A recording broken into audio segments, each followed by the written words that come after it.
C'est parti, salut à tous, on va faire une petite page d'accueil comme ça avec des animations en veux-tu en voilà en JavaScript avec évidemment Greensock, la librairie d'animation JS la plus connue, la plus performante, la meilleure quoi, tout simplement. Donc on va faire ça, c'est très utilisé, c'est très connu ce genre de choses, vous savez, où on va atterrir sur une page d'accueil, on va avoir tous les éléments qui vont apparaître un à un comme ça. Donc, je me suis pas embêté à faire le responsive vu que je n'ai pas le temps, tout simplement. Si vous voulez utiliser cette page et faire la rendre responsive, hein, je vous laisse le faire, évidemment. Je vous mettrai le code source en description néanmoins. Donc là, on va juste avoir en mode page d'accueil grand écran, si vous voulez. C'est ça que je voulais vous dire. Et donc, on va avoir ces éléments qui apparaissent, le titre, les boutons, des petites lignes en haut, c'est assez à la mode de faire ça. Hop, une petite icône feuille d'érable et les icônes ensuite des médias sociaux ici. Ok. Donc, on va voir le KML, HTML, CSS et la partie JavaScript. Je vous mets les timers comme on peut mettre maintenant les timers sur YouTube. Vous savez, donc s'il y a juste la partie CSS qui vous intéresse ou juste la partie JS, eh bien vous avez juste à cliquer dans la barre de description. Donc on va directement dans le code. Tac, tac, tac, c'est parti, on se retrouve ici. Je grossis pour ceux qui sont sur portable. Alors tout ce qu'on a ici, c'est une font family importée, Abril Fatface, et ensuite on a GSAP ici et on a notre app.js. Voilà. Donc on commence avec une div ligne, on va aller assez rapidement sur l'HTML. Hein. Ça va être les petites lignes qu'on va faire apparaître en faisant grossir leur width, en faisant grossir leur largeur du coup. Hop, donc il y en aura deux, je les ai créés ici. Ensuite div container first, je l'ai appelé comme ça parce que c'est un peu le plus important qu'il y a ici, c'est-à-dire le titre. Et le titre j'avais écrit à chaque fois donc des lettres séparées à l'intérieur.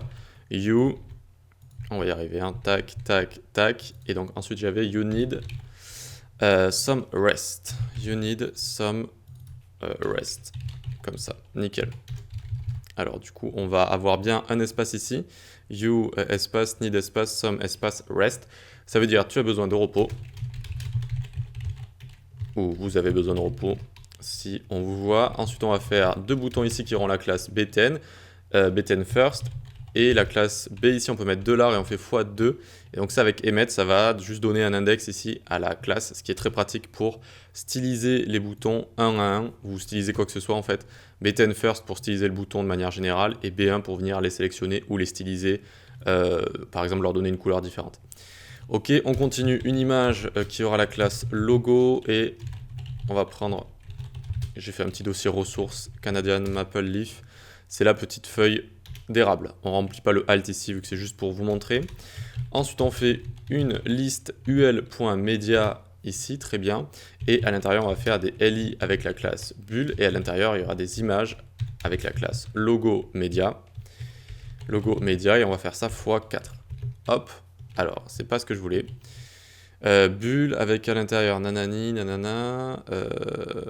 Ah oui, le x4 ici, si je dis pas de bêtises, il faut le mettre là. Si je me souviens bien, tac, tac, et voilà, c'est bon. Ça nous a bien fait des listes. Donc ici, à chaque fois, on va mettre ressources FB, ressources Instagram, GitHub, Instagram, etc.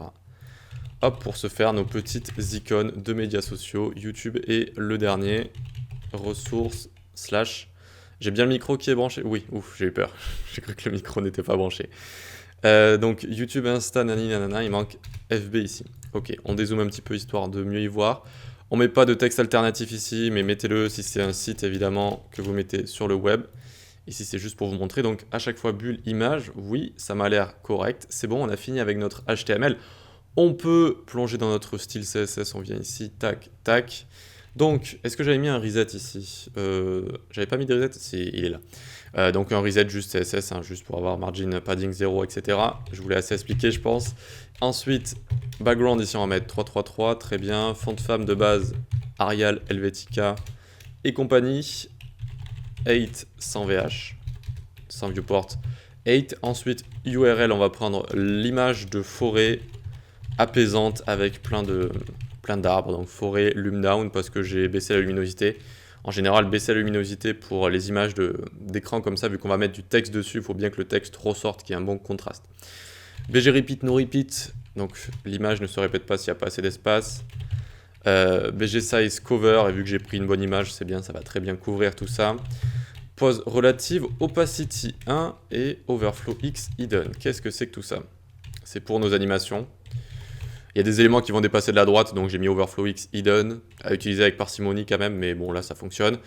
Opacity 1, même si de base on voit notre body, mais pareil, vu qu'on va l'animer en JavaScript, on va partir d'opacité 0 à 1. Quoique non, j'avais abandonné cette idée en fait, donc on peut l'enlever ça. Et ensuite position relative, vu qu'on va positionner des éléments en absolute. Voilà, ça aussi, normalement, on le fait pas trop, mais pourquoi? Parce qu'après, c'est plus compliqué à rendre responsive. Mais vu que là, je n'ai pas fait le responsive et j'ai juste envie de faire un grand écran, ça va fonctionner. Et voilà, mon but ici, c'est plus de vous montrer comment faire des animations avec GreenSock que de faire du responsive. Voilà, donc on continue. Désolé si j'ai le ventre qui grogne. J'ai faim. Donc position absolute pour le container first. Et puis on va le mettre à 30% du top et left 5% ici. Très bien. Ensuite, donc notre H1 qui est à l'intérieur. H1. Hop, on lui met un font weight, non, ça n'y avait pas besoin. Text transform uppercase, par contre, il y en a besoin. Hop, on met un majuscule, donc font size 110 pixels. Color F1, F1, F1, une sorte de blanc un petit peu cassé. Font femme, on va lui mettre la font family qu'on a importée qui est Abril Fat Face. Ça a toujours des noms à coucher dehors, c'est police d'écriture. Donc très bien, Abril Fat Face, il n'y a plus besoin maintenant de mettre des guillemets, etc. Donc vous pouvez le mettre comme ça directement. Enfin, si ça ne fonctionne pas quand même, n'hésitez pas à mettre guillemets ou apostrophe. Donc très bien, on continue. H1 span, position relative, ça aussi ce sera pour les animations, je reviendrai dessus. Ensuite, container BTN, on va s'occuper des boutons. Alors juste si vous voulez voir, pour l'instant ça donne ceci. Alors évidemment on a les icônes qui apparaissent en très grand, mais on voit qu'on a quand même notre titre qui est juste ici. Ok, donc you need some rest. Ok. Hop, on s'occupe des boutons maintenant. Donc container, bouton, position relative, top 50 pixels par rapport donc à là où il est, vu que c'est position relative, ça le décale du top par rapport à là où il est. BTN first, on leur met une border de 2 pixels solides F1, F1, F1. Ok, nickel. On enlève l'outline non, background transparent. Alors BG transparent ici. Voilà, donc on fait un fond transparent à nos boutons, un font size de 30 pixels. Un padding, remplissage donc de 20 pixels pour qu'il soit plus joli, hein, tout simplement. Une width absolue, comme ça, pour qu'ils aient la même taille, même si le texte est différent à l'intérieur. Color F1, F1, F1, et on a quasiment terminé. Cursor pointer pour la forme. Ok, maintenant on attaque notre premier bouton ici, on va juste, donc BTN first. Pour cibler le premier bouton, on fait 2 points NTH child 1 comme ça, nickel, et marge right, 30 pixels. C'est juste pour décaler en fait nos deux boutons, et donc on met une marge à la droite de 30 pixels à notre premier bouton juste ici. Allez, on continue. Point BTN first over quand on va les survoler. Alors on va mettre une transition all 0,3 secondes easy out. Voilà, et on changera le background qu'on passera en F1, F1, F1 et la couleur qu'on passera en sombre. Nickel, donc là on a fini avec nos boutons, voyons voir ce que ça donne. On a nos boutons qui sont juste ici, mais je n'ai rien écrit à l'intérieur. Ah mais je suis bête, j'ai rien écrit à l'intérieur. Évidemment que ça allait moins bien rendre, donc on va ici, tac, ils sont où nos boutons? Ils sont là. J'avais écrit Discover and Contact. Hop, et là déjà ça devrait ressembler un peu plus à nos boutons, vous voyez qu'ils sont là, très bien, super. On a toujours ces grosses images ici, on va s'en occuper bientôt, ne vous inquiétez pas. Pour l'instant on s'occupe des petites lignes, donc le container à ligne, je l'appelais ligne avec un S. Et top 6%, left 5%, parfait. Maintenant on s'occupe de la première ligne, on va lui mettre une width de 250 pixels, une hauteur de 3 pixels. Et un background donc blanc toujours, et un border radius pour arrondir légèrement ces lignes de 5 pixels ici. Ensuite donc on peut copier ça pour la L2. Tac tac. Sauf que la L2 elle fera 140 pixels de large. Ensuite en hauteur elle sera toujours comme ça, border radius pareil. Et on la décale légèrement avec pose rel, top 20 pixels. Ok, maintenant on a nos lignes qui sont faites en haut ici, vous voyez, ça donne un petit effet sympathique. Ensuite on continue pour nos logos, on a bientôt terminé avec le CSS. Position absolute, right, là je l'ai carrément mis à 2,9%. Bon évidemment on évite d'utiliser, quoique si vous le placez en absolu comme ça, si c'est juste un logo ça peut être responsive, va juste falloir adapter sa taille en fait au fur et à mesure. Donc ça peut être quand même une bonne pratique. Même si là, il ne faut pas se le cacher, je les ai placés un petit peu à vue de nez. Donc, ensuite, on va mettre width 80 pixels, height 80 pixels, très bien. cursor pointeur sur le logo, la petite feuille d'érable. Et on finit avec nos médias. Donc médias, pareil, position absolute comme ça. Right, je l'ai quand même placé à 3,3 exactement. Top 50%, là on va parfaitement le placer par contre sur Y, donc en hauteur. Et pour ce faire, on fait top 50%, transform, translate Y, moins 50%. Voilà, donc c'est parfaitement centré, sur Y en tout cas. Puis display flex, par rapport aux icônes de médias qui est à l'intérieur, on utilise flexbox, on les centre et on les met en flex direction column, donc on les met en colonne. Voilà, nickel. On s'occupe de nos petites bulles à l'intérieur, donc point bulle ici, width 60 pixels, height 60 pixels, nos petites bulles elles vont faire. Border radius, il faut que ce soit des bulles, donc on va les mettre en cercle comme ça. Border 1 pixel solide, hashtag F1, F1, F1, ok. Alors on va faire display flex, etc., etc. pour bien centrer les images qui est à l'intérieur. Margin 10 pixels en haut et en bas, 0 à gauche et à droite. Background F1, F1, F1. Cursor pointeur et position relative. Pose règle comme ça. Vu que nos médias ici c'est une liste, il ne faut pas oublier ici list style type none pour enlever les petits points qu'il peut y avoir.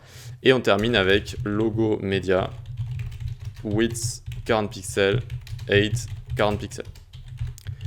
Hop là, c'est bon, on a terminé normalement. Tadam, ça fonctionne. Donc on a bien notre titre, on a bien nos petits boutons ici, nos lignes qui sont là, qu'on va pouvoir animer, notre feuille d'érable et nos icônes de médias sociaux. Voilà. Donc ouais, j'ai pas trop expliqué le CSS ici parce que c'était pas trop... je voulais plus vous montrer quand même les animations JS que le CSS. Donc on va pouvoir passer aux animations JS. Bon après, rien de très bien compliqué en CSS. Hein.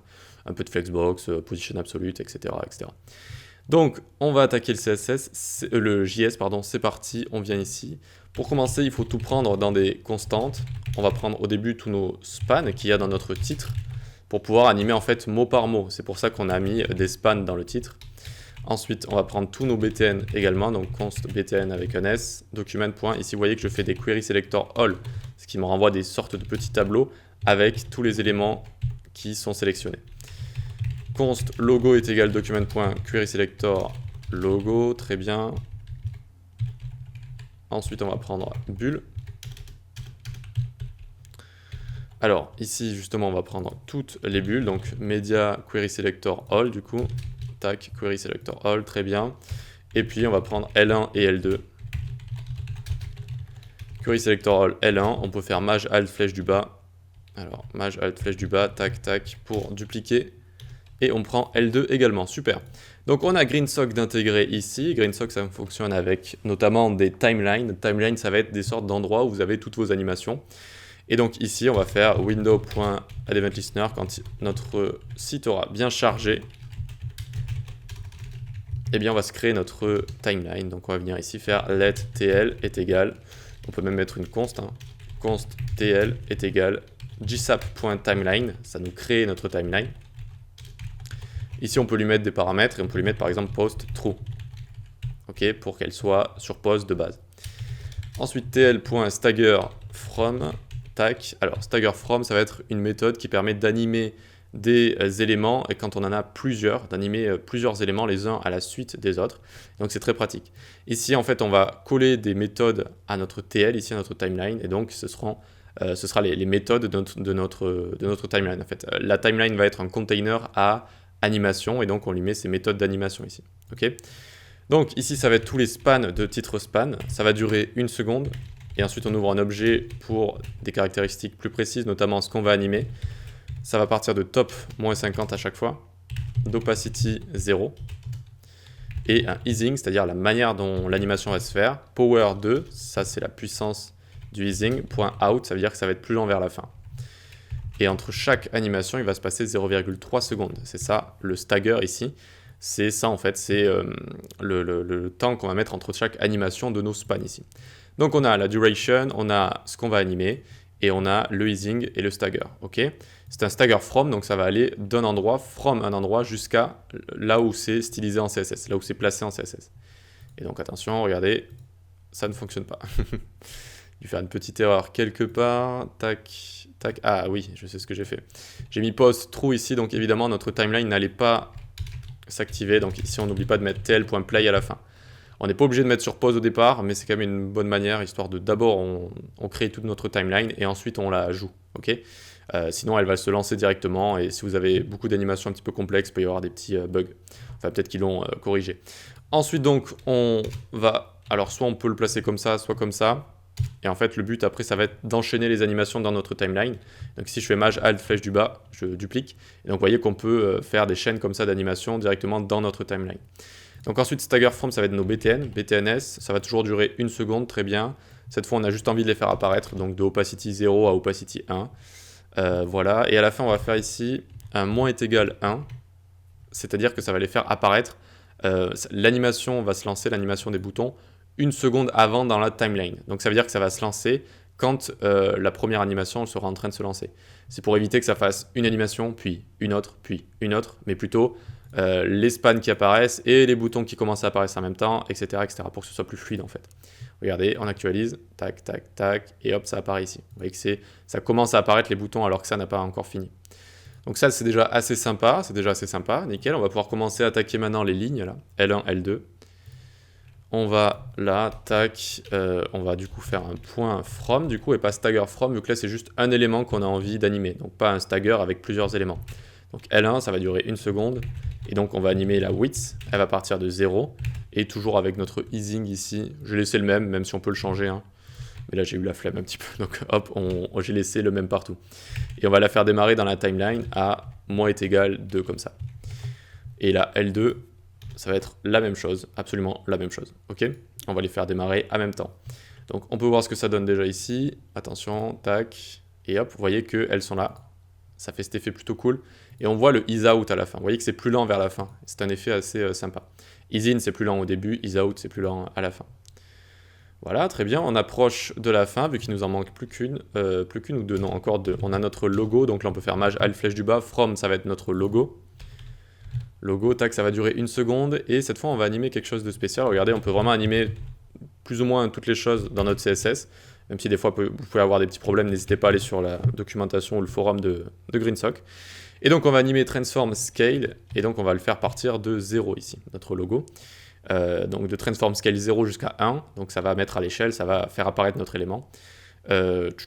Très bien, ici on va mettre plutôt une duration de 0,4. Power is out, oui, et on va le faire démarrer toujours à moins 2 secondes donc dans la timeline. Très bien, voyons voir ce que ça donne. Regardez le logo ici, hop, il apparaît comme ça. Tac, c'est assez sympa, une petite apparition comme ça. C'est assez sympa. Voilà, allez, on s'occupe maintenant des boutons des médias sociaux en dessous. Ça va être un stagger from, donc on peut prendre par exemple les boutons qu'on a ici, hop, on le met là. On met point virgule ici vu que c'est notre dernière animation, donc stagger from, ça va être nos médias. Ça va durer 1 seconde et ça va partir de right moins 200. Le is, pareil, le stagger on le laisse et ça va démarrer 1 seconde dans la timeline, donc avant dans la timeline.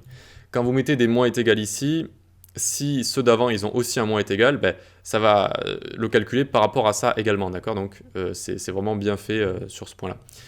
Donc voyons voir si nos médias, du coup regardez nos médias tout à droite ici, tac, et tac, tac, tac, tac. Alors j'ai fait exprès de les faire plutôt lents, on aurait pu les faire un petit peu plus rapides, en baissant le stagger et la duration également, donc la durée. Mais du coup, ça fait cette petite animation sympa et on a terminé. Donc, on a terminé avec cette page d'accueil où on fait apparaître des éléments comme ça. Voilà. Donc, juste pour revenir sur un petit point en CSS, vous voyez que des fois en CSS, par exemple, ici les spans, je les ai fait démarrer en position relative. Pourquoi? Parce qu'ici, on les utilise et notamment, on utilise top. Ok? Si je n'avais pas mis position relative, eh bien, je n'aurais pas pu utiliser top, left, etc. Donc, n'oubliez pas déjà de faire ce genre de petites choses. Et voilà, j'ai mis overflow hidden ici parce que vous voyez que de base, en fait, on fait démarrer nos icônes, on les fait démarrer vers la droite, en fait, elles sont cachées à droite là, et donc pour éviter d'avoir une scroll bar en bas, je les fais disparaître. Voilà, donc c'est bon pour cette animation assez sympa. Je vous conseille vraiment de vous intéresser à GreenSock si vous êtes dans le front-end ou dans les animations, etc. Si ça vous plaît ce genre de choses, c'est vraiment une librairie qui est juste géniale, c'est la meilleure du web, et puis on peut même l'utiliser avec d'autres librairies d'animation, par exemple Scroll, etc. Donc c'est vraiment une super c'est même dans votre CV, j'ai envie de dire, c'est un bon atout, hein. Ça va vraiment vous différencier des autres, de faire ce genre de petits trucs sympas. Je suis aussi en train de remettre à jour ma formation donc, sur GreenSock, vu qu'il y a eu une grosse mise à jour il y a quelques mois, Maintenant, ça passe vite sur GreenSock, donc je suis en train de la mise à jour et de la mettre à jour, et je vous le dirai quand ce sera fait. Allez, moi je vais me faire un petit café, like, partage, abonne-toi évidemment. Rejoins-nous sur Discord où on parle de développement web, suis mes cours sur les plateformes d'e-learning et abonne-toi à la newsletter, c'est gratuit, c'est en description. Allez, on se dit à la prochaine, ciao.